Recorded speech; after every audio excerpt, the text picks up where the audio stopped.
Vasan TV ரசிகர்கள் வணக்கம். இன்னைக்கும் நம்மளுடைய தெரிந்து கொள்வோம் நிகழ்ச்சியில தெரியாத பல விஷயங்களை தெரிஞ்சுக்க போறோம். ஆக்சுவலா ரொம்ப கொடூரமான நோய்களுடைய பட்டியல்ல கண்டிப்பா ராபிஸ்க்கும் ஒரு இடம் இருக்கு அப்படின்னு சொல்லலாம். ஏன்னா இந்த திறனாய்கள் எல்லாம் கடிபட்டு அதன் மூலியமா வரக்கூடிய இந்த இன்ஃபெக்ஷன் ராபிஸா மாறி அது உயிரையே கொன்றும் அப்படின்ற மாதிரி தான் சொல்றாங்க. அது 100 வருஷத்துல கிட்டத்தட்ட 50 லட்சம் பேருக்கு மேல இந்த ராபிஸால இறந்திருக்காங்க அப்படின்றது ஒரு கணக்கெடுப்புன்னு வச்சுக்கோங்க.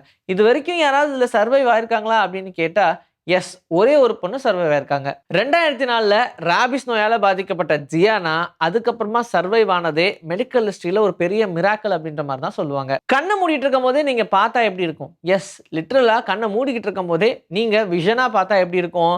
அப்படி ஒரு லென்ஸையே கண்டுபிடிச்சிருக்காங்க. இது பேசிக்கா ஒரு நைட் விஷன் லென்ஸ் அப்படின்னு சொல்லுவாங்க. இன்ஃப்ராட் லென்ஸ் அப்படின்னு சொல்லக்கூடிய இந்த லென்ஸ் இன்னும் புழக்கத்துக்கு வரல அப்படின்னாலும் இப்படி ஒரு லென்ஸை கண்டுபிடிச்சாச்சு. ஸோ இந்த லென்ஸை நீங்க போட்டிருந்தீங்கன்னு வச்சுக்கோங்க, கண்ணை மூடிக்கிட்டே உங்களால இங்க என்ன நடக்குது அப்படின்றத பார்க்க முடியும். இன்னும் நைட் விஷன் ரொம்ப கிளியரா கிடைக்கக்கூடிய ஒரு லென்ஸ் தான். இந்த லென்ஸுக்கு நம்ம எந்த சார்ஜெல்லாம் போட வேண்டியது கிடையாது.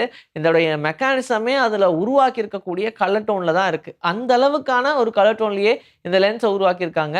இது யார் வேணாலும் போடலாம் அப்படின்ற மாதிரி தான் உருவாக்கியிருக்காங்க. ஆனா இப்போ மெயினா எல்லாரும் ஃபோக்கஸ் பண்றது ஆர்மியில் இருக்கக்கூடியவங்களுக்குலாம் இந்த லென்ஸை கொடுத்தா மேபி அவங்க நைட் டைம்லலாம் போகிறதுக்கு ரொம்ப யூஸ்ஃபுல்லா இருக்கும் அப்படின்ற மாதிரி சொல்றாங்க. ஸோ அவங்களுக்காக இப்போ இதோடைய மெக்கானிசமை இன்னும் கொஞ்சம் பெருசா இம்ப்ரூவ் பண்ணதுக்கு பிளான் பண்ணியிருக்காங்க. ஆர்மி பர்பஸ்க்கு இதை நம்ம கொடுக்கலாம் அப்படின்ற ஒரு நோக்கத்துல இப்போ இதை மேனுஃபேக்சரிங்க்கு கொண்டு வரதுக்கு பிளான் பண்ணிட்டு இருக்காங்க. ஏஐ, ஆர்டிஃபிஷியல் இன்டெலிஜென்ஸ் அப்படின்னு சொல்லி எல்லாரும் இப்போ அதுக்கு அடிக்ட் ஆயிட்டு இருக்கோம். ஆனா இந்த விஷயங்கள்லாம் இப்போ பெருசா பேசப்படுது. ஆனா இதுக்கு முன்னாடியே இதை பத்தின டாக் இருந்துச்சு. நிறைய பேர் இதுல இன்வெஸ்ட் பண்றீங்களா அப்படின்லாம் கேட்டிருந்தாங்க. ஆனா பெருசா இதெல்லாம் வருமாப்பா, மனிதர்கள் இருக்கும்போது அதை இது ரீப்ளேஸ் பண்ண முடியும் அப்படின்ற மாதிரி சொல்லி அதை அப்படியே தட்டி விட்டாச்சு. ஆனா 2012லயே ஒரு கம்பெனி, இந்த கம்பெனி பேரை சொல்ல விரும்பல, ஆனா இந்த கம்பெனி என்ன பண்ணும்னா ஸ்டாக் மார்க்கெட்ல இருக்கக்கூடிய ஷேர்ஸ் எல்லாம் வாங்கி அதை ட்ரேட் பண்ணக்கூடிய ஒரு கம்பெனின்னு வச்சுக்கோங்க. இந்த கம்பெனியுடைய நடைமுறையை மாற்றணும் அப்படின்றதுக்காக மொத்தமா ஏஐ வச்சு ஒரு ட்ரேடிங்கை பண்ணுவோம் அப்படின்னு சொல்லி அதுக்காகவே ஒரு பாட்டை ரெடி பண்ணாங்க. ஆனா அந்த பாட் பெரிய குழப்பம் பண்ணி கிட்டத்தட்ட பல கோடி ரூபாய்க்கு மேல அந்த கம்பெனிக்கு நஷ்டத்தை கொடுத்துருச்சு. ஈவன் இன்வெஸ்ட்மெண்ட் யாரெல்லாம் பண்ணாங்களோ ட்ரேடிங்ல அவங்களுக்குமே இது பணத்தை லாஸ் பண்ணி தான் கொடுத்துச்சு. அப்படின்றனால இந்த கம்பெனிக்கு ஒரு பெரிய அடியே விழுந்துருச்சு. அதுல இருந்து ஏஐ பெருசா யாரும் நம்புறது இல்லைன்னு சொல்லிட்டு இருந்தாங்க. ஆனா இப்போ ஏஐயோடைய ஆதிக்கம் அதிகமாயிட்டே இருக்கு.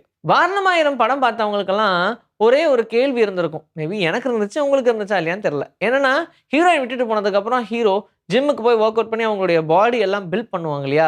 அது ஆக்சுவலாவே சயின்டிஃபிக்கா ப்ரூவான ஒரு விஷயம் தான். நீங்க எந்த ஒரு விஷயத்த மறக்க முடியாம ரொம்ப கஷ்டப்பட்டுருக்கீங்களோ, அதுக்கு அடிக்ட்டா இருக்கீங்களோ, அதிலிருந்து நீங்க வெளிய வர்றதுக்கு எக்சர்சைஸ், ஒர்க் அவுட்லாம் பெருசா உங்களுக்கு ஹெல்ப் பண்ணும் அப்படின்ற மாரி சொல்றாங்க. ஸோ அன்ஃபர்கெட்டபிள் ட்ராமாலருந்து நீங்க வெளிய வரணும்னா, ஒர்க் அவுட் பண்றது, எக்சர்சைஸ் பண்றது இதெல்லாமே உங்க மென்டல் ஹெல்த்தை பாதுகாப்பா வச்சுக்கும் அப்படின்னு சொல்றாங்க. ஈஸியா நீங்க மென்டல் இல்னஸ்லேருந்து வெளிய வந்துரலாம். கேஜிஎஃப் அப்படின்னு சொல்லும்போதே எல்லாருக்கும் தெரியும். இந்த கோல்டு சுரங்கத்தை அப்படியே க்ளோஸ் பண்ணிட்டாங்க. இந்த கேஜிஎஃப் 1, 2லாம் வந்ததுக்கப்புறம் ஆஹா, இப்படி ஒருத்தன் கையில எல்லா கோல்டு இருந்தா இப்படிதான் பண்ணுவான் அப்படின்ற மாரி நம்மளுடைய கற்பனைகள் எல்லாத்தையும் ஒரு படமாக்கியிருப்பாங்க. இந்த கேஜிஎஃப்பை இப்போ திரும்ப ரீஓப்பன் பண்ண போறாங்க.